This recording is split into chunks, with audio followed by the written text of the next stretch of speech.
Hi and welcome to another story, and today we have part 5 of Double Act by Jacqueline Wilson, continuing from chapter 11.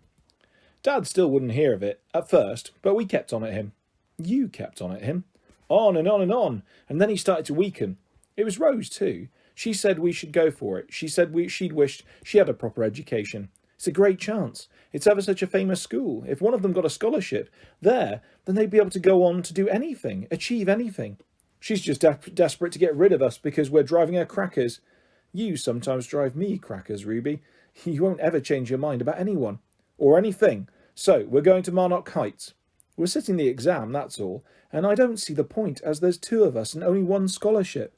We'll wangle 2 somehow, once Miss Jeffreys gets to know us. She likes us already. She's ever so complimentary in her letter. We're lovely. I'm Miss Lovely Ruby, and you're Miss Lovely Garnet, okay? Oh, come on, Garnet, cheer up. We've won. We've got our own way.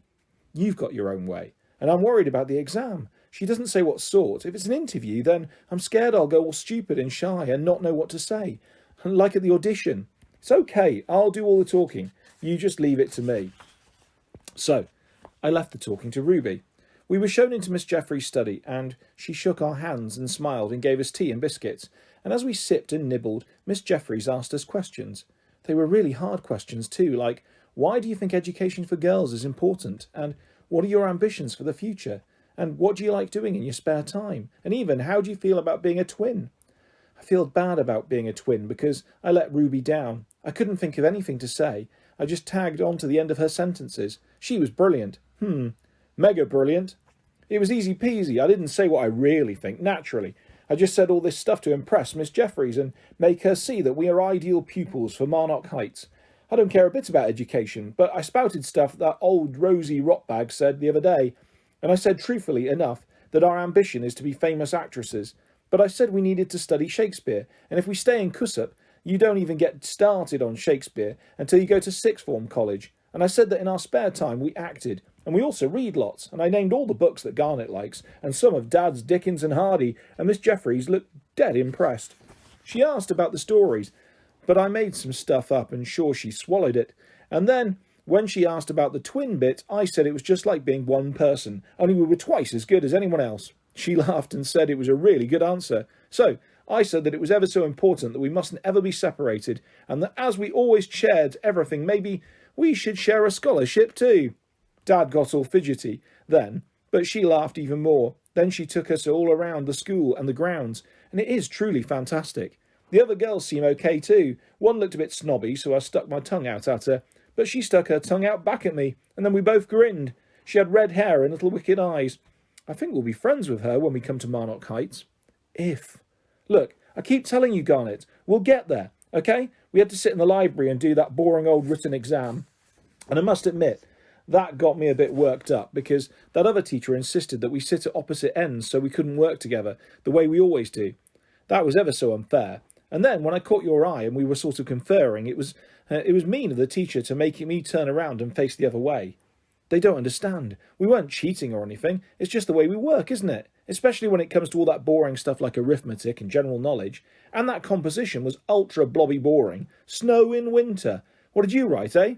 You'll get mad at me. Oh no. What did you put? I just imagined a mountain all over with snow and what it must look like. And how odd it must be for the sheep, all green grass one minute and then white sharp stuff that hurts their teeth.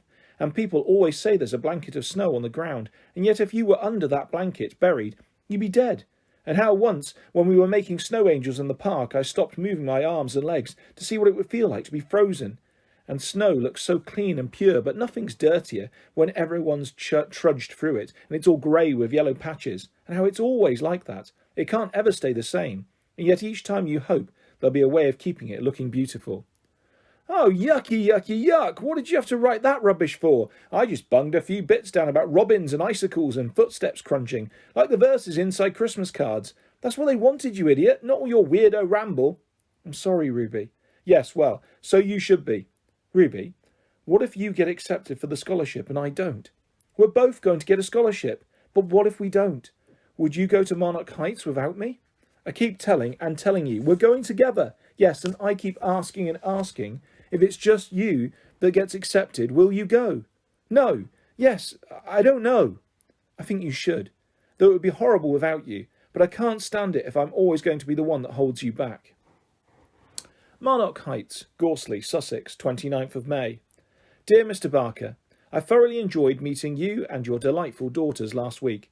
Ruby is a charming child, so full of vim and vigour. No wonder she wants to be an actress. I'm sure she will succeed in her ambitions one day. I'm afraid we can't offer her a scholarship at Marnock Heights. She is obviously witty and intelligent, and her conversation sparkles, though she tends to get rather carried away and bluffs when she's uncertain.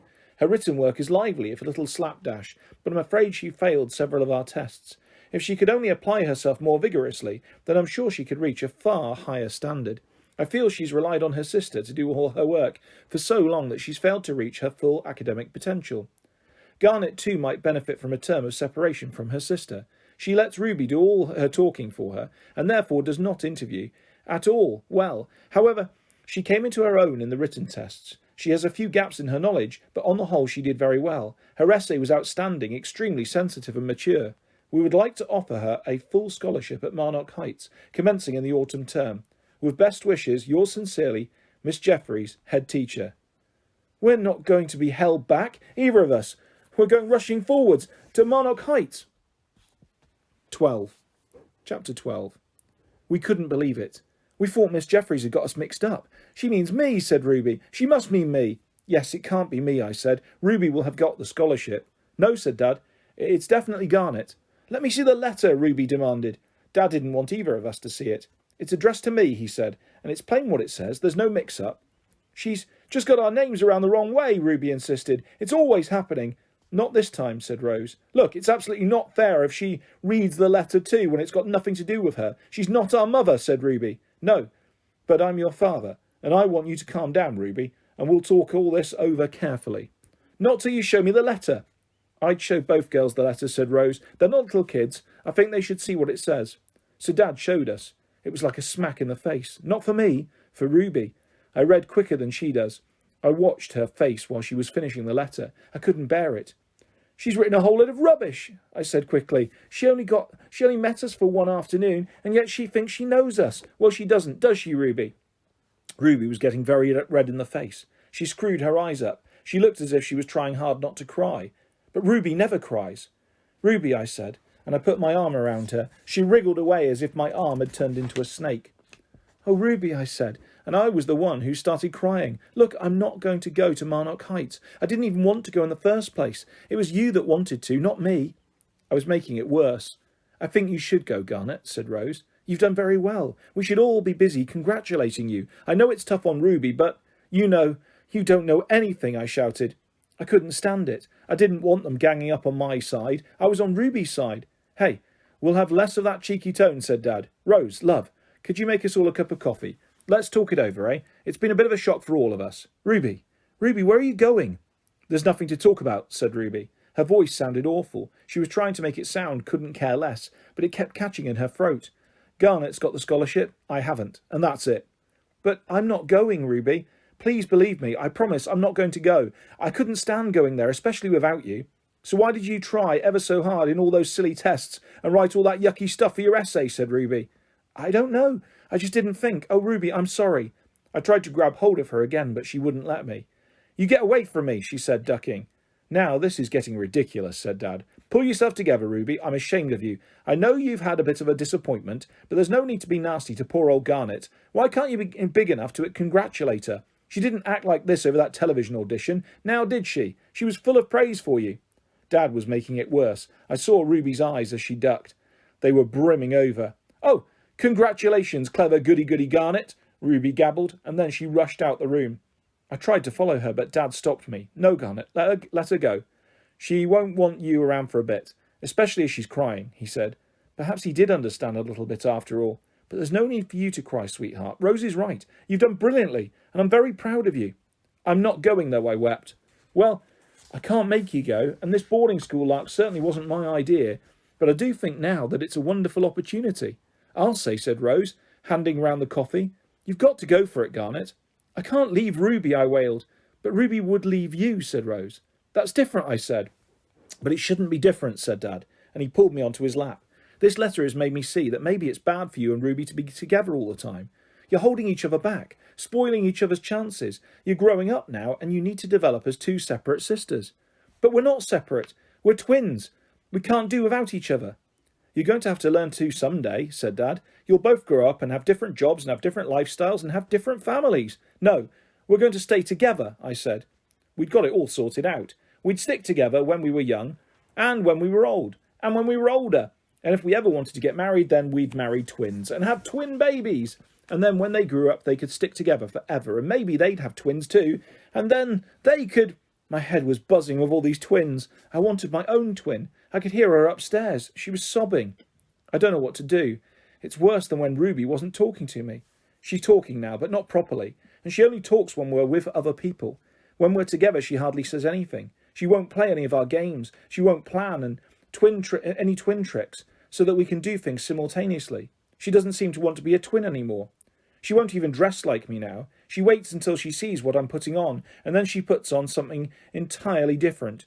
And she does her hair in a new way too. I tried to copy her, so she changed it again. And so I changed it too. And then she did something terrible. She got the scissors, and I thought she was bluffing, and then I wasn't sure. Don't, I said. But she did. She cut off all her hair. Oh, Ruby, what have you done? I said, looking at her poor head with the chopped hair sticking up like a scrubbing brush. I'm making me different, she said, running her hand through the stubble. She swallowed and sniffed. And you needn't look like that. I like it. I wanted it this way for ages. It's sort of punk. Great. I didn't know what to do. We've always had long hair, right from when we were little. When Gran made us have plaits, I would always do Ruby's as well as my own. Sometimes when I was feeling sleepy, I'd forget which was my head and which was hers. Now when I stared at Ruby, I felt as if my own hair had been hacked off, even though I could still feel the warm weight of it on my shoulders. It gave me the weirdest out-of-sync feeling, like when you watch a film and the people say things a fraction before their lips open. Ruby couldn't grow her hair, so there was only one thing to do. No, you don't, Ruby hissed as I reached for the scissors. She snatched them away from me. I'm warning you, Garnet, you cut off your hair and I'll cut off your head. She looked so fierce I felt I believed her. She looked like she hated me. She took the scissors and some newspaper and cut a line of paper dolls. She cut them into twins, and then she chopped through their hands so they were separate. She chopped so violently that they tore all the way up their arms. It's me again. Ruby won't write in the book anymore. I don't want to write much either. How can I have a given account of us when we aren't us anymore? If only I could tear out all the pages about the school and the scholarship, scrub them out so they never happened. Ruby's acting like she wants to scrub me out altogether. It's the holidays now, but she won't go around with me. She just goes off by herself, and when I try to follow her, she runs away. She could always run faster than me, and she's better at hiding. I don't know where she goes or whether she joins up with anyone else, but she won't join up with me. I asked her in bed at night if we could go back to being as if I wrote a letter to Miss Jeffreys saying I wasn't going to Marnock Heights. I waited. The room was very dark, but I could see her eyes open, watching me. She waited too. Then she said into the silence, I don't care if you go or not, Garnet. You do what you like, and I'll do what I like. But we're not us anymore, and we can't ever be. We'll still be split up, even if we stay together. But it's not what I like. I don't know what I like. I don't want to go to Marnock Heights, although I've been reading all these books. Not the twin ones. I feel sick whenever I see them. No, there's a whole shelf of old school stories at the back of the shop. Girls who go to schools in abbeys and chalets and towers, and I've been reading one in the morning and one in the afternoon, and sometimes one in the evening too, and sometimes, just sometimes, it sounds as if it might be fun. Judy thinks so. She's dead envious. She comes round to the shop sometimes. I've been to tea at her house. She's got all these tapes and videos. You just have to sit and watch and listen. Or we go up to her bedroom and play games. Not our sort of games, board games. And I do get a bit bored playing them. Judy's okay, but she's a bit boring too. She says she's seen Ruby going around with Jeremy Treadgold and his gang, Ruby with the giant blob. I asked Ruby, but she just rubbed the end of her nose, indicating that I should mind my own business. Ruby doesn't want to be my business anymore. She's made herself different. She even looks different. Maybe people wouldn't even think we were twins now. Gran nearly did her nut when she came to stay for the weekend. This old man Albert drove her in his car. He's her neighbour in her sheltered flat. He came and stayed too, which made it a bit of a squash. Gran said we should call him Uncle Albert, though he's not our uncle. I looked at Ruby and she looked at me, and just for a second it was almost like the old days. But these are new days, and everything's changed, and Ruby's changed most of all.